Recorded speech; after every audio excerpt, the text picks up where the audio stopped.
Muhammadi buye wele buye bejuriye Muhammadi buye kelle me kalvadirisiye Muhammadi buye wele buye biche udiye Muhammadi buye kera kalvadirisiye Ojigu buye kudu buye bejuriye Muhammadi buye kelle me kalvadirisiye Muhammadi buye wele buye biche udiye Muhammadi buye kera kalvadirisiye Allah la ilaha illallah Muhammadu Rasulullah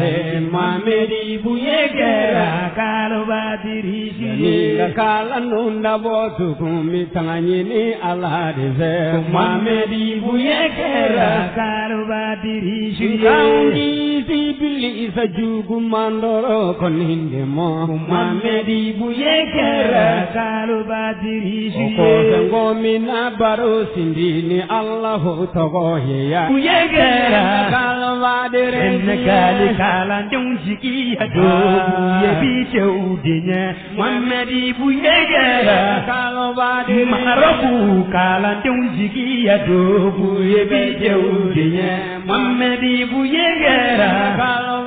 Burukina kala donjiki ado buye biche udiye Muhammadi buye kera kalvadirisiye Mali kala donjiki ado buye biche udiye Muhammadi buye kera kalvadirisiye Tumahila tarambe jiki ado buye biche udiye Muhammadi buye kera kalvadirisiye Mulai diri sakanu bado buye biche udiye Muhammadi buye kera kalvadirisiye Asharafu shuraba